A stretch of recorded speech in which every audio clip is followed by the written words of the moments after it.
Hello. Well, in this first module, we will address the following question. How can we understand the concept of policy and address the analysis of an education language policy so we can identify the relevant aspects and implications on a particular education system? Well, to answer that, it is fundamental to understand first the concept of policy, which should not be confused with politics. In general, a policy studies and includes the power relations or exercise of power that become manifestations of politics. Power dynamics is a central conception of politics, and the politician scientist Harold Laswell has affirmed that politics should be defined in terms of who has the power, who decides, who gets what, when, and how. There are many types of policy according to the purpose it attends. For example, if we talked about policies according to who designed the policy, we have institutional, private, public, or government policies. If we talk about policies regarding time, we have long-term policies or short-term policies. But if our approach is to emphasize the resources and impacts, we have social policies, economic ones, environmental, social responsibility policies, for example. Our study in this course is mainly about public policies, which are defined by Knockfeld, Lore, Baron, and Hinojosa as a concatenation of decisions or actions intentionally coherent taken by different stakeholders, public and occasionally private, whose resources, institutional links, and interests vary in order to solve in a timely manner a problem politically defined as a collective. So in our nations, a public policy is informed by the set of projects and activities that are designed and executed by a state as part of a development plan.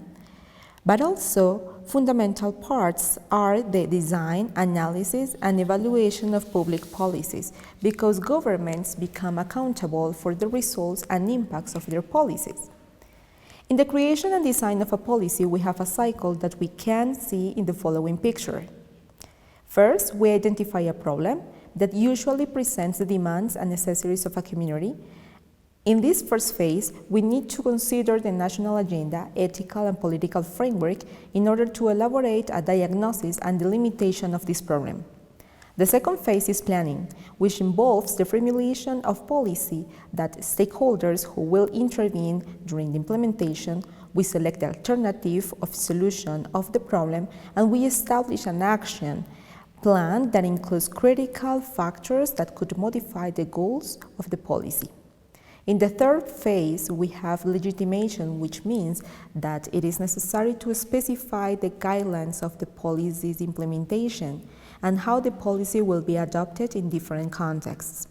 After this, we have the implementation phase that includes the execution, application, and intervention of systems to carry out the policy. Finally, but not least, we have the analysis and evaluation of policy. They are very different activities. However, they share a purpose, and it is to offer data that allows to make new decisions, changes, and actually to check how effective a policy was. For sure, modern societies require the formulation of public policies for the proper functioning of the nation. However, the existence of politics without public policies is not viable, just as the existence of public policy without politics is not viable. In addition, this is not an isolated process, but it is necessary to involve different stakeholders, which are part of the government, the society, and the private sectors. Now, in this course, our study will focus on the analysis of public policies, considering that they spread through all decisions that are made around our country, inside and outside our educational institutions.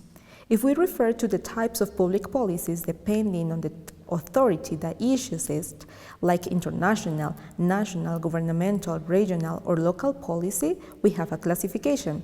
But also we have policies according to the intervention sector, if it is education policy, economic policy, or environmental policy. Or we have For example, policy according to the citizens benefited, senior, junior, policy for people with disabilities, etc. Policies according to the degree of the foresight, for example, and planning of the public powers, which could be anticipatory policy or reactive policy, among others. We invite you to explore modules 1 to know a bit more about international policies around the world and institutions involved in the design of a policy.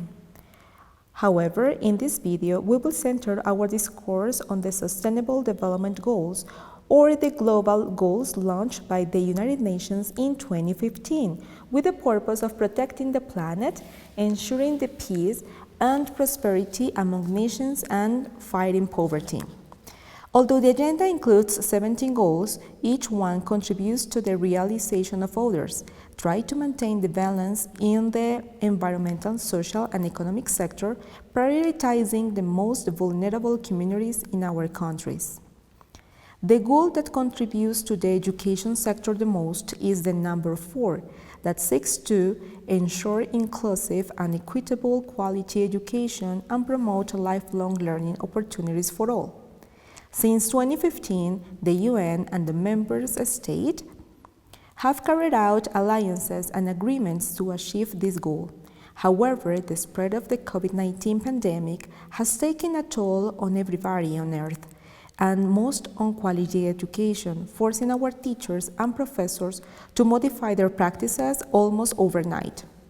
After this, the UN presented the Sustainable Development Goals Report 2020 to depict the progress towards the achievement of the 17 goals, using the latest available data and estimates. Unfortunately, the results are not the best.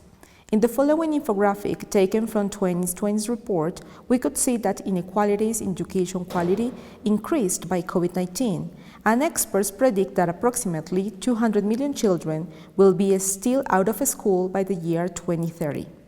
Poorest households were the most affected by the pandemic due to the lack of technology and computer-related skills to continue studying on a virtual modality in teachers, parents, and students. Actually, the report shows that at least 500 million students can access remote learning tools, and abuse and violence cases have improved. Children are still at home trying to retake and continue their studies, and although countries are advancing in vaccination for most of their teachers and professors, there is still a 25% of schools that cannot guarantee the minimum hygiene supplies to keep minimum biosecurity measures to ensure of a safe learning environment. In addition, due to the closure of restaurants in schools, millions of children missed their main meals, which increases the rate of undernourishment and also increases the rates of child labor. All of these facts are affecting the learning outcomes of students as well as the development of their social skills. Also, there is evidence of lower completion and graduation rates for secondary schools.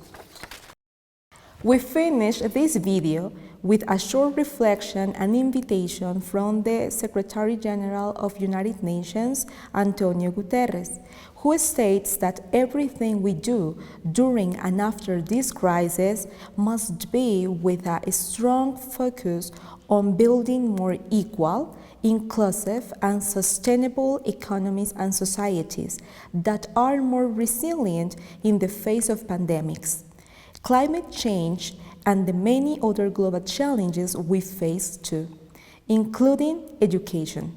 We have arrived at the end of this first video. We will meet again in Module 2, called Policies in Bilingualism and Learning Environments.